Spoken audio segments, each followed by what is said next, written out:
Olá, pessoal. Sejam todos muito bem-vindos à 8ª edição da reunião anual de iniciação científica da Universidade Federal Rural do Rio de Janeiro.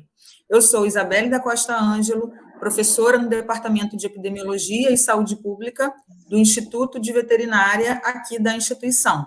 E também sou uma das coordenadoras da grande área Ciências Agrárias, juntamente com os professores Murilo e Irene. Olá, eu sou Murilo Machado de Barros, professor do Departamento de Engenharia do Instituto de Tecnologia da Universidade Federal Rural do Rio de Janeiro e também um dos coordenadores da área de Ciências Agrárias. Olá, meu nome é Irene, também sou coordenadora da área de Ciências Agrárias, sou professora do Departamento de Microbiologia e Imunologia Veterinária do Instituto de Veterinária da Rural. Hoje, nós teremos a sessão de apresentações orais da grande área Ciências Agrárias. Cada sessão terá duração de 1 hora, com videopôsteres de 3 minutos cada. A lista de apresentação desses vídeos está disponível no site do evento e aqui também na descrição do vídeo. O autor, apresentador e seu orientador precisam estar presentes na sessão, na sua respectiva apresentação, porque os avaliadores presentes farão a avaliação pelo chat após a apresentação de cada vídeo pôster. O nome dos avaliadores que estarão conosco nessa sessão também está disponível na descrição do vídeo. Aproveitamos a oportunidade para agradecer a todos os avaliadores, tanto pela avaliação dos resumos e agora pela participação na avaliação dos vídeos pôsteres.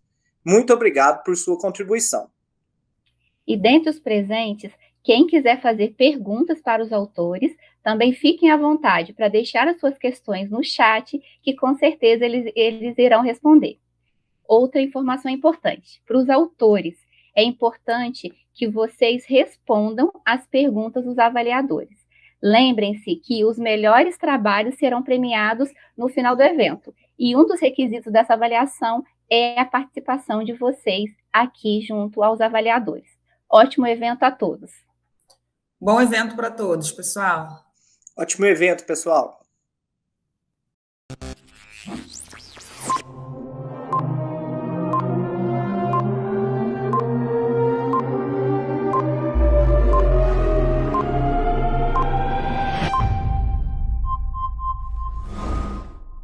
Olá, meu nome é Roger Júnior de Oliveira Silva, sou docente de graduação em Medicina Veterinária pela Universidade Federal Rural do Rio de Janeiro e hoje estou aqui para poder apresentar o trabalho sobre as proporções angulares em equinos da raça Campolina.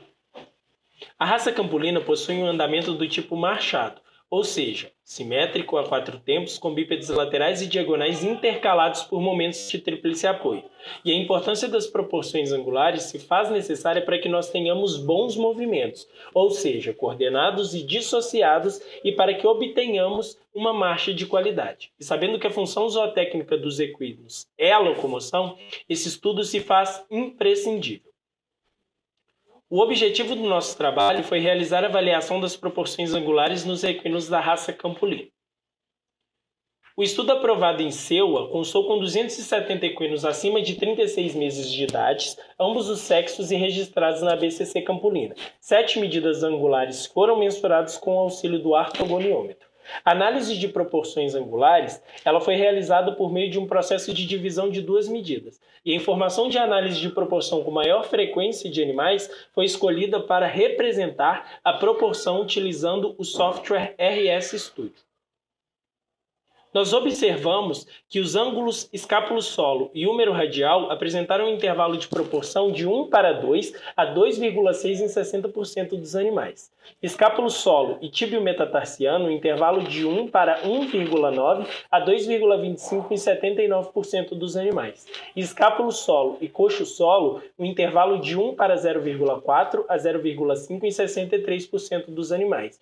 Logo, há uma baixa seleção para característica que carece de um maior direcionamento, visto que essa impacta diretamente na qualidade do andamento. Escápulo humeral e húmero radial, um intervalo de 1:0,5 a 0,85 em 99% dos animais. Escápulo humeral e coxo femoral, um intervalo de 1:0,8 a 1,3 em 99% dos animais. E húmero radial e tíbio metatarsiano, um intervalo de 1:0,9 a 1,1 em 99% dos animais. Logo, aqui nós tivemos um maior padrão de intervalos de proporção. Sendo assim, nós concluímos com o nosso trabalho que há uma grande variação nas medidas angulares, uma ausência de padrões angulares e que carece de um aumento na intensidade de seleção dos equinos da raça Campolina para as medidas angulares. E a proporção que apresentou maior frequência e baixo desvio padrão foi entre os ângulos húmero radial e tíbio tarso metatarsiano de 1:0,9 a 1:1. Aqui estão as referências que embasam o trabalho. E o meu muito obrigado. Prazer, eu me chamo Luana, eu sou uma das autoras do projeto de influência do enxerto mental livre na cicatrização de feridas cutâneas experimentais em coelhos. Os demais autores são a Maria Eduarda, a Marta e o Felipe. O projeto ele teve como objetivo criar novas técnicas para melhorar o processo de cicatrização em animais de companhia. No projeto foram utilizados 24 coelhos machos da raça Nova Zelândia, divididos em 2 grupos, o grupo controle e o grupo aumento. Eles passaram por um período de aclimatação de 2 semanas. No dia da cirurgia era realizada a animais e feita a tricotomia dos locais onde seria feita a ferida cirúrgica. Foi realizada uma celiotomia na região abdominal dos animais, medindo 3 centímetros, Era exposto o aumento e retirado um fragmento medindo 3 centímetros de comprimento e 3 centímetros de largura. Esse fragmento era colocado na ferida cirúrgica no dorso do animal entre as escápulas. Nos animais do grupo aumento e no grupo controle era feita apenas uma ferida cirúrgica. E essa ferida ela era avaliada diariamente. As imagens termográficas elas foram tiradas no dia 0, no dia 3, 7 e 14 do pós-operatório. Os animais eles eram eutanasiados no final do projeto no dia 7 e no dia 14. Era retirado um fragmento onde tinha sido colocado o aumento nesses animais e mandado para avaliação microscópica. Na avaliação macroscópica, os resultados mostraram um aumento do volume, a inspeção e a palpação da ferida experimental. Houve uma discreta mudança na coloração nos primeiros dias, teve um aumento dos vasos cutâneos, a gente não observou secreção, nem tecido desvitalizado e nem separação das bordas nos animais. No grupo aumento teve uma discreta necrose em um dos animais e no grupo controle teve um animal que apresentou necrose moderada. Na termografia não houve diferença entre os grupos. Tem uma imagem mostrando um aumento de volume e o aumento de vasos cutâneos. Na microscopia, houve o aumento da neovascularização, teve uma redução discreta de fibroblastos no grupo aumento e no grupo controle eles se mantiveram normais. Os níveis de queratinalização foram moderados e os níveis de colágeno do grupo aumento foram maiores do que no grupo controle. Aqui tem algumas imagens da avaliação microscópica no dia 7 e no dia 14. As aderências abdominais elas não foram observadas. Aqui na imagem a gente abriu a cavidade abdominal e mostrou isso, que não teve aderência depois da retirada do aumento. No final do projeto a gente concluiu que o enxerto aumental ele influencia positivamente a cicatrização de feridas cutâneas experimentais nos coelhos, E a gente acredita que isso também vai ocorrer nos animais de companhia. Bom dia a todos. O meu nome é Diego Henrique Osório de Carvalho. Eu sou aluno de zootecnia da Rural. O tema do meu trabalho de iniciação foi o período de gestação e ganho de peso da concepção ao parto de novilhos de diferentes grupos genéticos. Na parte de introdução, muita gente tem o foco principal da pecuária de corte de cria é buscar eficiência reprodutiva. Dessa forma, estabelecer uma estação de monta é crucial para que a gente consiga alcançar o sucesso dentro desse período de criação. O período gestacional e o ganho de peso na gestação, eles variam em função do grupo genético. Dessa forma, o conhecimento dessas informações elas se tornam indispensáveis.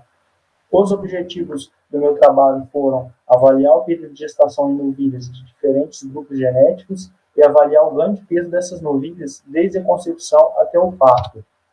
Material e métodos.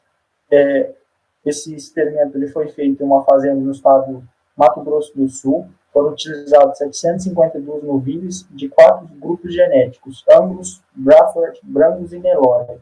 A idade era de 18 a 24 meses e peso entre 270 e 320 quilos. Foram utilizados dados da estação reprodutiva do ano de 2016 e 2017. Os resultados que eu encontrei foram o efeito, aqui a tabela 1, o efeito do grupo genético sobre a duração da gestação dessas novilhas de corte. Animais da raça Nelore apresentaram uma idade ao primeiro parto de 36 meses, superior aos demais grupos genéticos, e um período gestacional que tendeu a ser superior também aos demais grupos genéticos, sendo aí uma duração de 289 dias. A tabela 2 ela mostra o ganho de peso desde a concepção ao parto dessas novilhas, onde animais da raça Nelore e animais Angus tiveram um peso estatisticamente iguais, porém superiores aos animais dos demais grupos genéticos. O peso ao parto para animais Nelore e animais Angus eles também foram superior, e o ganho de peso para animais Nelore e animais Angus também foi superior aos demais grupos genéticos. Concluindo, então, que há tendência de aumento no período de gestação em novilhas da raça Nelore, novilhas oriundas dos grupos genéticos Angus e Nelore, elas apresentaram maior ganho de peso mediado desde a concepção até o parto, em comparação aos demais grupos genéticos, Braford e Brangus. Muito obrigado. Olá, meu nome é Larissa Rodrigues Maia e eu vim apresentar o meu trabalho de iniciação científica intitulado Efeitos da Extrusão sobre a degradação de concentrados destinados ao consumo equino contendo casca de soja. O objetivo do trabalho foi então avaliar os efeitos dos ajustes do processo de extrusão de concentrados contendo casca de soja em substituição ao milho por meio da degradação in vitro.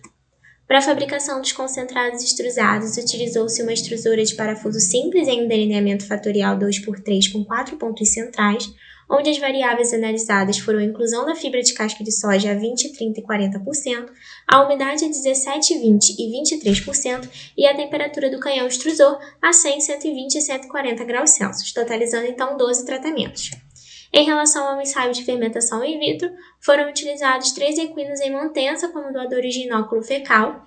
As fezes foram coletadas diretamente da ampola retal dos animais e imediatamente levadas para o laboratório, onde elas foram diluídas e preparadas, e 10 ml desse inóculo fecal foi inoculado nos frascos previamente preparados.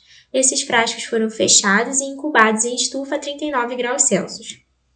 A degradação da matéria seca e da fibra em detergente neutro foi determinada pela diferença do peso do substrato antes da incubação e após as 48 horas de fermentação. E os resultados foram submetidos a uma análise de variância 5% e uma análise de regressão não linear para a projeção de superfície de resposta tridimensional. Não foram observados efeitos das variáveis sobre a degradação da matéria seca, então não houve efeito significativo da temperatura do canhão, da umidade e da inclusão da casca de soja sobre a degradação da matéria seca do concentrado extrusado. Observou-se efeito da interação entre a inclusão da casca de soja e da umidade e efeito direto da inclusão da casca de soja sobre a degradação da fibra em detergente neutro. As altas temperaturas aplicadas durante o processo de extrusão vão quebrar as ligações glicosílicas do alimento, do polissacarídeo, liberando então oligosacarídeos e, consequentemente, aumentando a porção da fibra solúvel. Entretanto, altas temperaturas também podem favorecer a formação de compostos de Maillard, que são compostos formados pela interação do carboidrato com a proteína. Esses compostos eles são insolúveis em detergente neutro e podem acabar superestimando os valores de fibra em detergente neutro do alimento. Entretanto, no nosso estudo, a temperatura do canhão extrusor ela não foi significativa, então assim a gente pode optar pela menor temperatura utilizada na fabricação, ou seja, 100 graus Celsius, e assim prevenir a formação de compostos de Maillard no alimento. Concluindo, então, que é possível fabricar concentrados extrusados contendo até 40% de inclusão de casca de soja, utilizando uma temperatura do canhão extrusor de até 100 graus Celsius, sem afetar a degradação da matéria seca e da fibra em detergente neutro. Essas foram as diferenças utilizadas e obrigada pela atenção.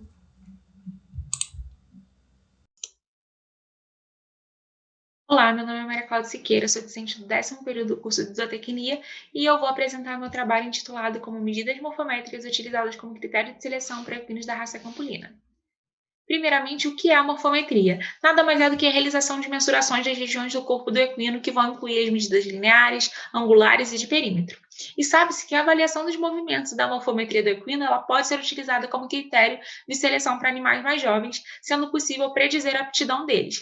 E para analisar as medidas morfométricas foi utilizada a análise de componentes principais, ou CP. Ela vai se basear na transformação do conjunto de dados originais em conjunto de componentes principais e com ela é possível identificar as características redundantes e eliminá-las.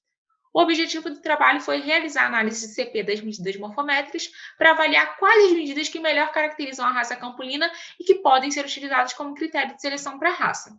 Para a realização do trabalho, foram mensuradas 131 fêmeas e 84 machos da raça campulina, e as análises de CP foram realizadas separando o sexo e grupo de medidas morfométricas, sendo elas lineares, de perímetro e angulares.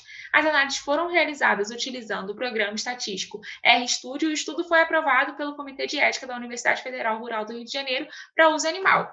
Como resultado, nós temos que para as medidas lineares, para as fêmeas, 10 às 20 medidas explicaram 83% da variação total da morfometria e somente a altura na cernelha foi responsável por 28,7% dessa variação. Significa que para éguas da raça campulina, essa é a principal ferramenta para a seleção de medidas lineares. E para os machos, 8 das 20 medidas explicaram 80,8% da variação total e a largura entre ancas obteve 34,5% dessa variação.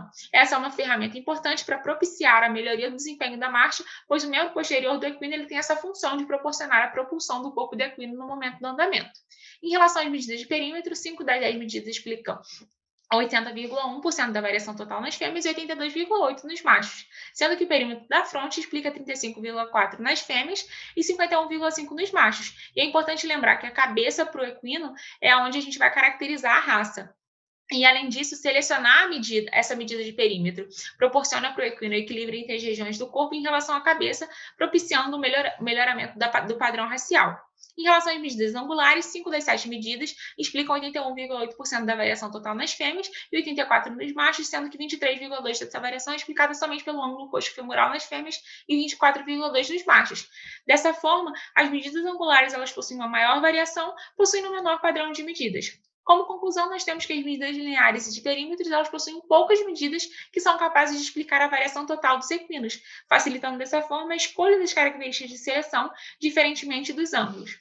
Essas são as referências bibliográficas utilizadas para os slides, e o aqui vai meu muito obrigada. Olá, meu nome é Raine Costa Seabra e meu trabalho é efeito da fonte de fibra do processamento de extrusão sobre a degradação in vitro de concentrado destinados ao consumo equino. O objetivo deste trabalho foi avaliar o efeito do processamento industrial e de diferentes fontes de fibra sobre a degradação in vitro de concentrados.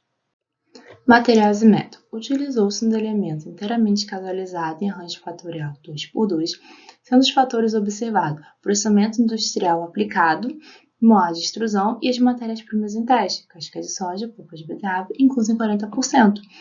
A dieta ela foi composta por milho, farelo de soja, farelo de arroz, carbonato de cálcio, fosfato bicálcico, sal, premix mineral vitamínico e as matérias-primas em teste. Foi avaliado a degradação in vitro em 24 e 48 horas da matéria seca e do FDN. Os frascos foram preparados com 1 grama de amostra dos concentrados. E a degradação de FDN e matéria seca elas foram determinadas pela diferença dos pesos dos substratos em 24 e 48 horas após a incubação. E os resultados foram submetidos à ANOVA e as médias comparadas pelo teste Turk a 5% de significância. Resultados. Na degradação de matéria seca em 24 horas, houve efeito significativo da matéria-prima do processamento, a polpa de beterraba ela foi superior à casca de soja e a farelada foi superior à extrusada e não houve efeito significativo em 48 horas. Na degradação de FDN, houve efeito significativo da matéria-prima e do processamento, a polpa de beterraba ela foi superior à casca de soja, a farelada ela foi superior à extrusada e em 48 horas houve efeito significativo da matéria-prima e a polpa de beterraba ela foi superior à casca de soja. A degradação de matéria seca e FDN foram superiores para o farelado em 24 horas em comparação à extrusão. E esses valores se igualaram em 48 horas. Tal fato pode ser atribuído à formação de compostos durante a extrusão. E segundo Huang e colaboradores, a extrusão ela pode ocasionar alterações na textura dos alimentos, afetar as características físico-químicas e a parede celular, e podendo formar compostos de Maillard e amido resistentes, segundo Esposito e colaboradores. A extrusão na degradação de FDN ocasiona a redução nas primeiras 24 horas. Então, sugere-se que houve aumento da fibra insolúvel após a extrusão, que, consequentemente, diminuiu as atividades degradativas nos tempos iniciais da fermentação.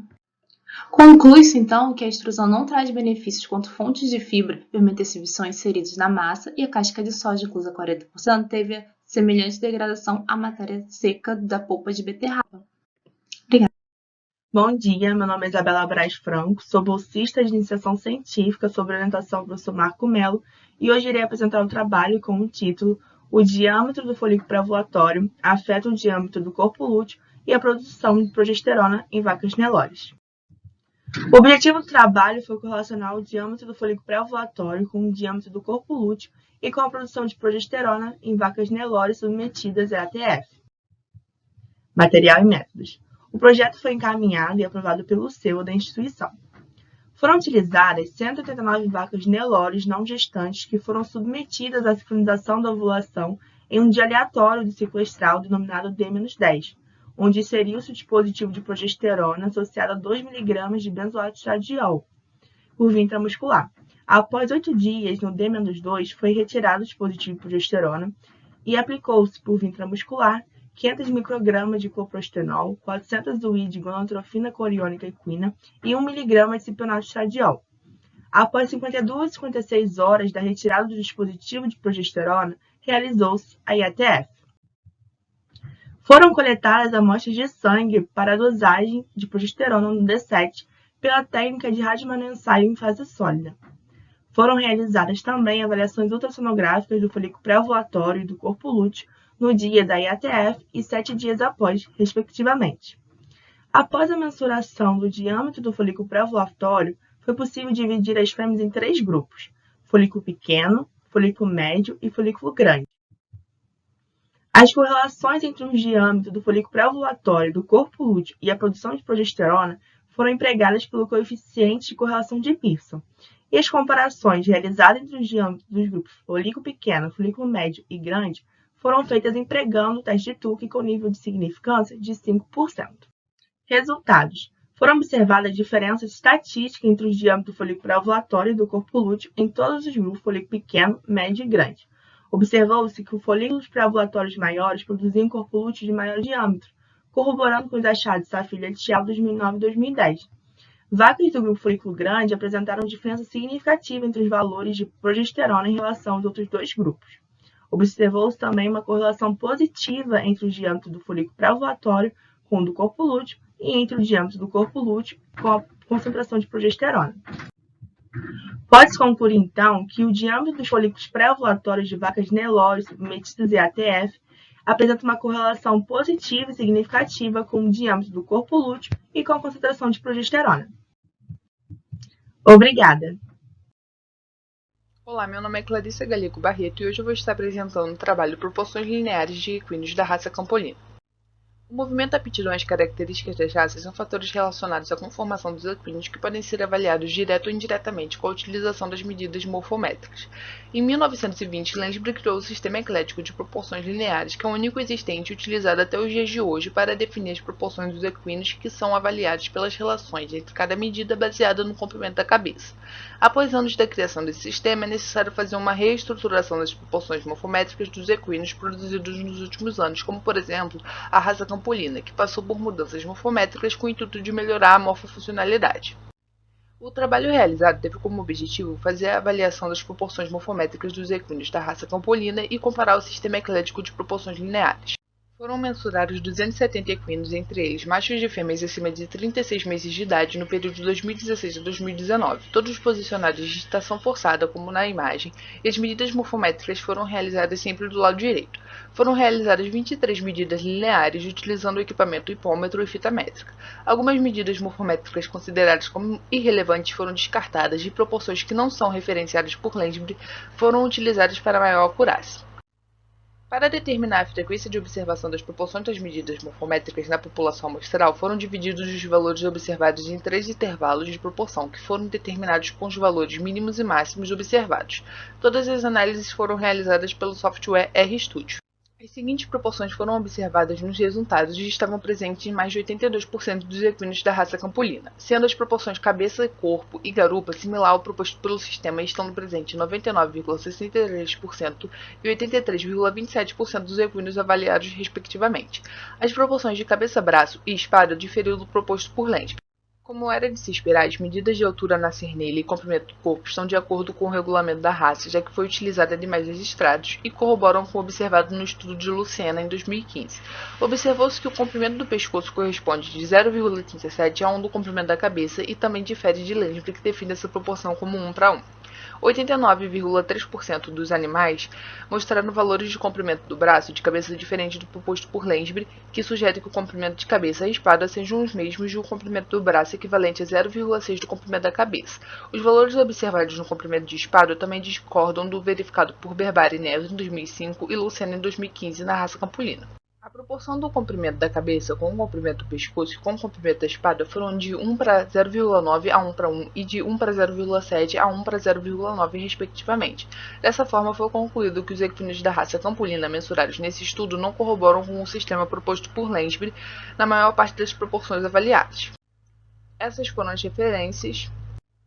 Obrigada pela atenção.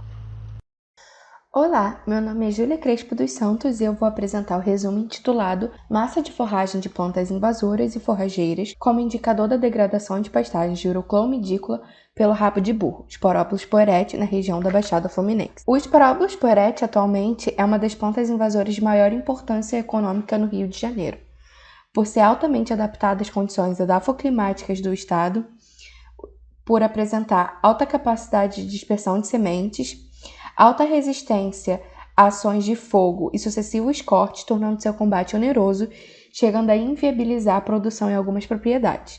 Porém, apesar dos problemas que o Sporopilus traz, poucos estudos foram feitos a respeito da espécie. O nosso objetivo foi estabelecer indicadores visuais com base em variáveis da biomassa vegetal, de forma que pudéssemos parametrizar os níveis de degradação e, assim, caracterizar e dar o diagnóstico da degradação das pastagens.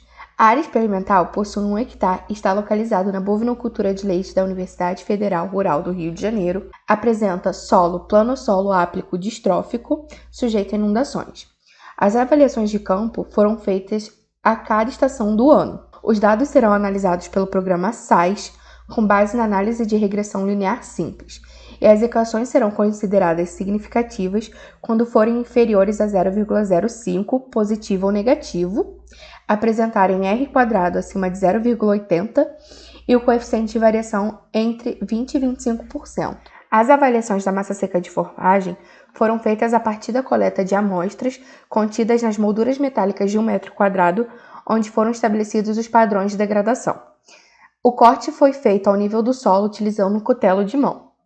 As amostras foram levadas a um laboratório, onde nós separamos as espécies contidas em cada amostra e colocamos as mesmas para secar em estufa de ventilação forçada por 72 horas a 55 graus Celsius. Após a secagem, nós moemos as amostras e guardamos para possíveis outras avaliações. Com os resultados obtidos para a massa seca de forragem do Sporopilus poerete, podemos observar que as equações foram significativas, tiveram um R² alto, porém o coeficiente de variação foi alto. Isso se dá ao número de amostras e à variação entre as mesmas. O que nós podemos perceber é que à medida que aumenta a massa seca de forragem, o padrão de degradação também aumenta. O mesmo pode ser observado na massa seca de forragem da Urucloa medícula. À medida que nós temos a redução da massa seca de forragem da forrageira de interesse econômico, nós temos o aumento do padrão de degradação dos pastos. Massas de forragem, tanto do Sporopilus poerete como da Urucloa medícula, são bons indicadores para estimar os padrões de degradação das pastagens de Urucloa medícula pela ocorrência do Sporopilus poerete na região da Baixada Fluminense. Obrigado pela atenção. Olá a todos! É um prazer enorme estar aqui com todos vocês na 8ª reunião anual de iniciação científica da Universidade Federal Rural do Rio de Janeiro, com o trabalho intitulado Simulações para a Predição da Digestibilidade da Fibra em Ruminantes. A fibra é o principal componente de estudo na dieta de ruminantes, pois é inversamente proporcional à energia na dieta e leva à limitação no consumo. Os ajustes de modelos mais robustos para descrever a digestão e passagem da fibra no trato gastrointestinal dos ruminantes contribuem para o aprimoramento na formulação de dietas e também na construção de modelos. As técnicas de simulação são aplicáveis pela capacidade de predição ao longo do tempo e, se for o caso, fazer correções com maior rapidez nas variáveis e comparar os resultados obtidos em diferentes cenários. Tendo ciência disso, objetivou-se propor um fator de correção entre a lignina e a fibra em detergente neutro na determinação da fração indigerível de Tipton 85 e o impacto na predição da digestibilidade da fibra com a construção de um modelo generalizado de simulação da digestão para fibras de cabra leiteira. Utilizamos, para esse trabalho, dados de concentração de lignina e fibra em detergente neutro em 9 estudos de dietas formuladas para cabras leiteiras, contendo o volumoso fenoditípton 85. E o fator de correção foi proposto com base em Conrad e colaboradores em 1984. Utilizamos também o modelo compartimental da digestão de fibra através da metodologia dinâmica de sistemas de acordo com o pressuposto por Vieira e colaboradores, e as simulações foram executadas e os valores observados da digestibilidade de FDN foram comparados ao predito pelo modelo. A gente não encontrou diferença entre o fator de correção da relação entre lignina e fibra em detergente neutro proposto para TIFT 85 em relação ao recomendado por Sniffen e colaboradores, que é de mais ou menos 2,4, afirmando isso que a massa de lignina é inversamente proporcional à área superficial da massa de FDN. Para 8 estudos, ocorreu uma subestimação dos valores de digestibilidade da fibra. No entanto, para um estudo, houve uma superestimação. O baixo poder preditivo do modelo, pode ser explicado pela influência da digestibilidade que não foram avaliados nesse primeiro estudo. Concluímos que o TIFT 85 não há necessidade de construção de fator de correção na dieta de cabras leiteiras, pois o recomendado é o ideal. Essas daqui são as minhas referências e eu gostaria de agradecer a todos o tempo despendido.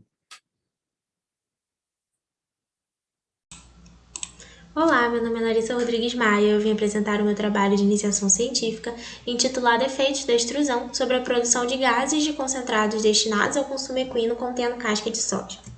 O objetivo do trabalho foi, então, avaliar os efeitos dos ajustes do processo de extrusão de concentrados contendo a inclusão de casca de soja em substituição ao milho por meio da técnica de fermentação in vitro.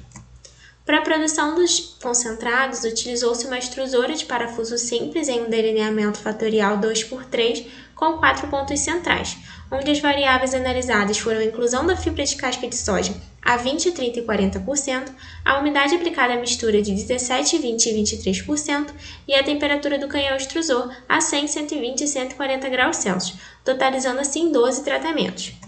Para o ensaio de fermentação in vitro, foram utilizados 3 equinos adultos em mantença como doadores de inóculo fecal. As fezes foram então coletadas diretamente da ampola retal dos animais e imediatamente levadas ao laboratório, onde elas foram diluídas e preparadas, e 10 ml desse inóculo fecal foi então inoculado nos frascos previamente preparados. Esses frascos foram fechados e incubados a 39 graus em estufa. A produção de gases, então, foi obtida por meio da leitura de pressão por um transdutor dentro das 24 até 48 horas. Esses valores foram convertidos em volume pela equação de Martins 2012 específica para as condições do laboratório dentro da universidade e posteriormente corrigidos para a matéria orgânica. Todos os resultados, então, foram submetidos a uma análise de variância 5% e a uma análise de regressão não linear para a projeção em superfície de resposta tridimensional. Observou-se efeito da inclusão da casca de soja sobre a produção de gases em 24 horas, então, à medida que aumentava a inclusão de casca de soja, diminuía a produção de gases em 24 horas. Isso pode estar associado a um padrão de degradação de substrato, onde primeiro acontece a degradação dos açúcares, ou seja, dos carboidratos solúveis e, consequentemente, uma maior produção de gases, e posteriormente a degradação dos carboidratos estruturais e, consequentemente, uma produção de gases mais lenta. O que aconteceu no nosso estudo foi que, à medida que aumentava a inclusão de casca de soja, aumentava a porcentagem de fibra no concentrado e, consequentemente, diminuía a produção de gases no primeiro momento. Quanto à produção de gases em 48 horas, não foi observado efeito de nenhum parâmetro do ajuste da máquina e, portanto, não foi possível projetar uma superfície de resposta tridimensional. Concluindo, então, que é possível produzir concentrados extrusados com a inclusão de até 40% de fibra altamente fermentescível, proveniente da casca de soja, sem prejudicar o padrão fermentativo do alimento.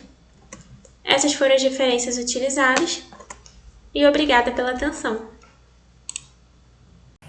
Olá, meu nome é Mariana Vieira Lobo e o meu trabalho é sobre os efeitos do processo de extrusão sobre a produção de gases de concentrados destinados ao consumo equino contendo polpa de beterraba.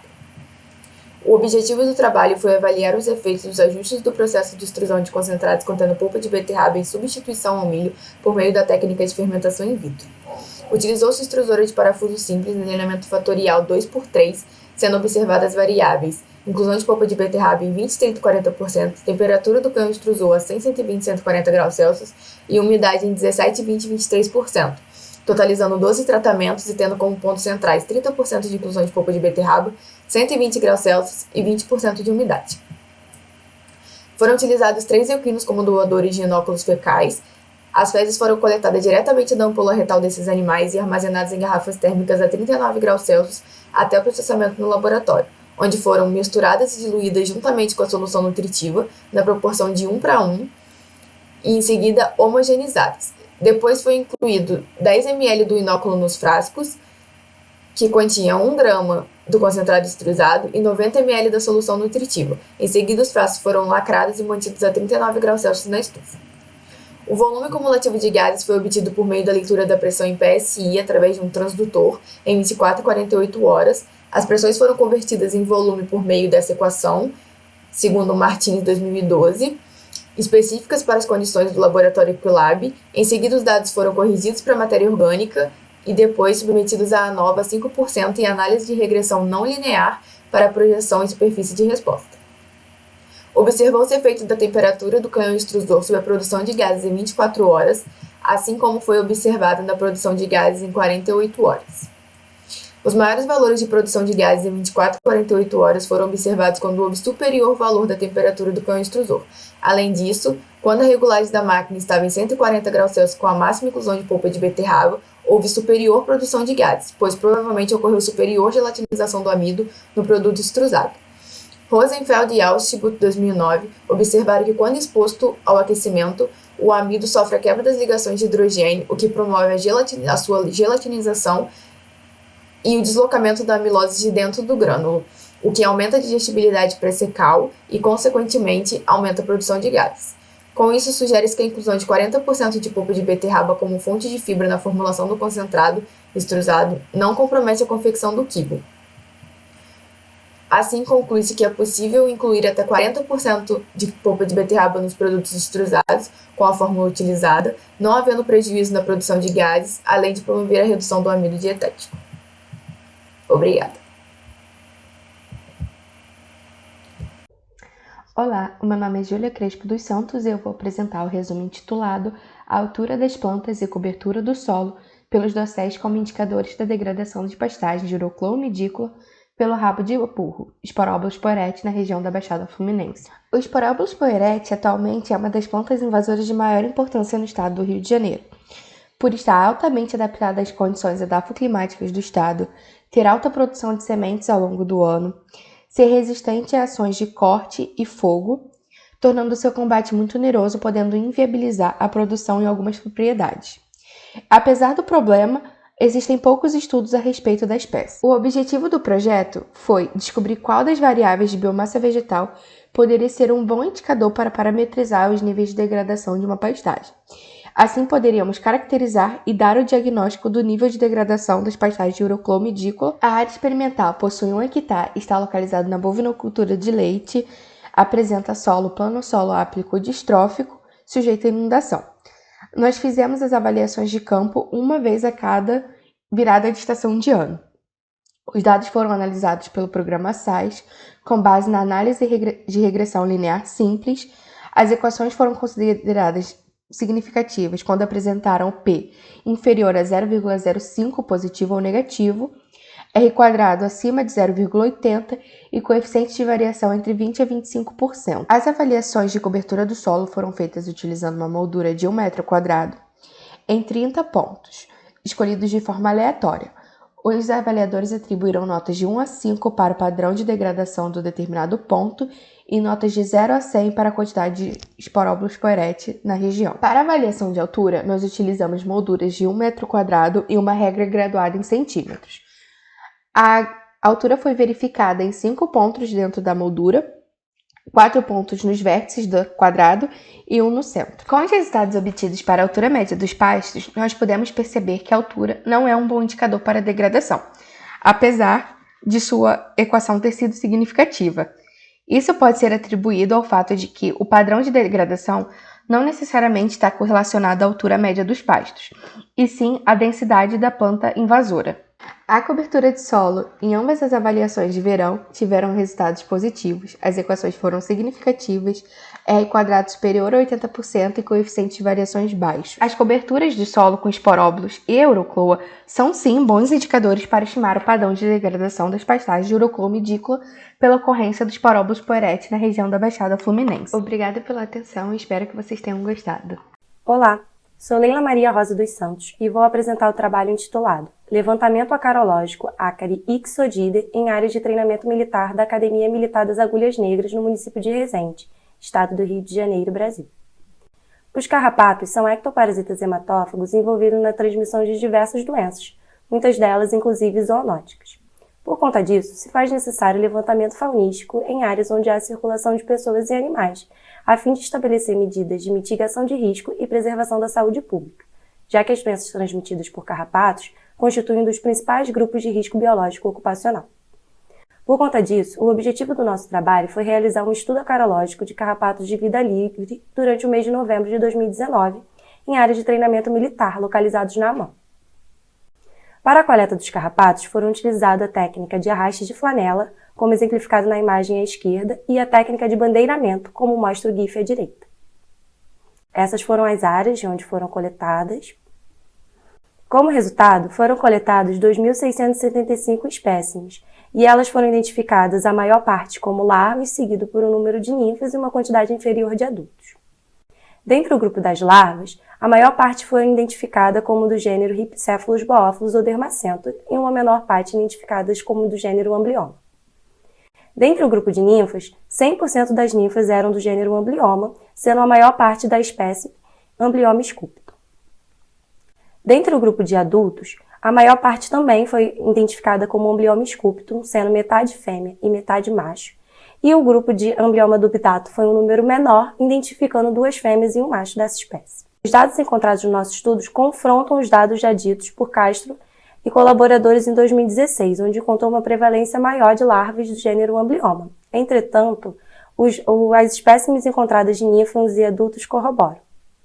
Os militares em áreas de treinamento estão sob risco constante de parasitismo, já que estão treinando em áreas onde há presença de carrapatos. E por conta disso, também correm o risco de adquirir doenças transmitidas por esses ectoparasitas. Portanto, estudos acarológicos são necessários para o entendimento das espécies de carrapatos que ocorrem nessas áreas, a sua sazonalidade e a prevalência das doenças transmitidas por estes ectoparasitas. E, através disso, poderá-se adotar e melhorar medidas de proteções individuais e coletivas dos militares, intensificar a educação em saúde e a sinalização das áreas onde pode ocorrer esses carrapatos. E, através disso, poderá-se minimizar a exposição a carrapatos e otimizar a mitigação dos riscos ocupacionais existentes.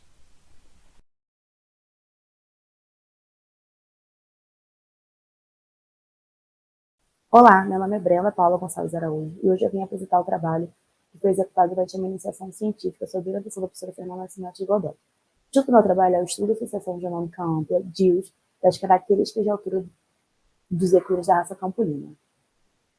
De acordo com a associação, essa raça deve ser proporcional e bem equilibrada, além de ter marcha natural, e as medidas morfométricas estão diretamente relacionadas ao seu valor econômico. Com os avanços da tecnologia molecular, podemos ter uns ganhos genéticos para os programas de melhoramento genético, que tem como objetivo aperfeiçoamento do desempenho animal. Esse trabalho tem como objetivo realizar o DIUS para as medidas morfométricas da altura de cernelha e garupa dos equinos da raça campolina.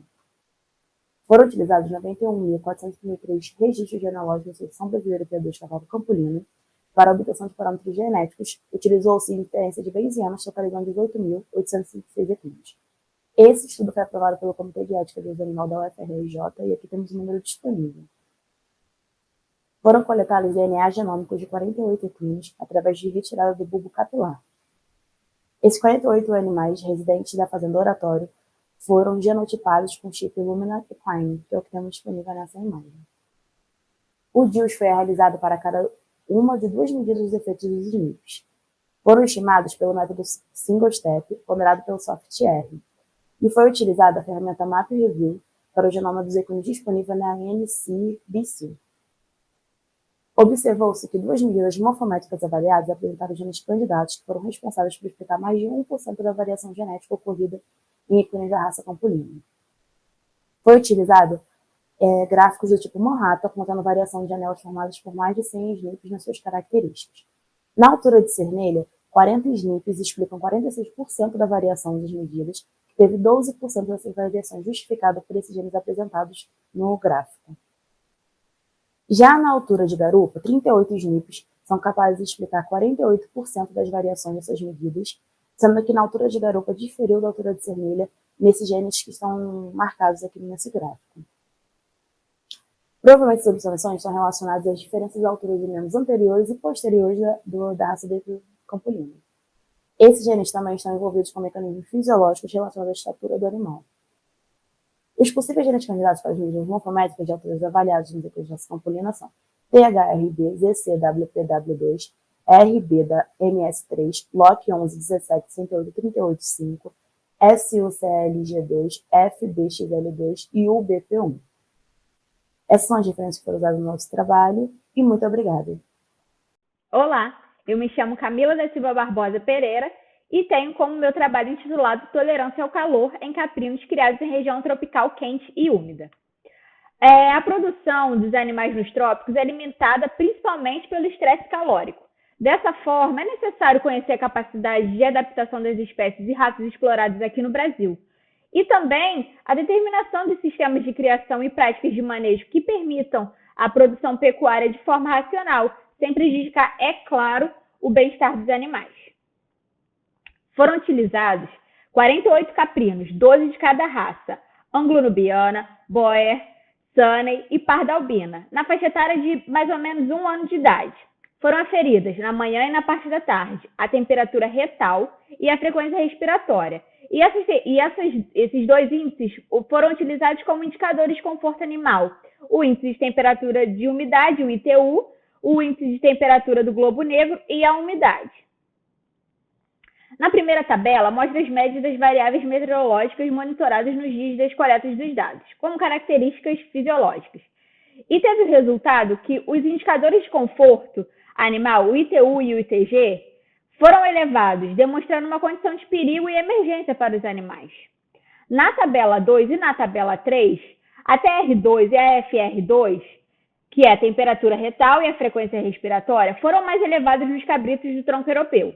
Quanto à tolerância ao calor, independente do teste, as raças africanas apresentaram os maiores índices em comparação às europeias, índices esses de conforto animal. A diferença entre as médias de TR e de FR nas raças, tanto na parte da manhã como à tarde, é o que evidenciam que existem diferenças genéticas nas reações fisiológicas dos caprinos durante a época quente e chuvosa aqui nos trópicos. E como conclusão, na aplicação dos testes de tolerância ao calor, as raças do tronco africano apresentaram maiores índices de conforto animal, e o que pode concluir que estão geneticamente adaptados às altas temperaturas, que ocorrem aqui na Baixada Fluminense, no estado do Rio de Janeiro. Aqui foram as referências bibliográficas utilizadas para esse trabalho e muito obrigada pela sua atenção.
Música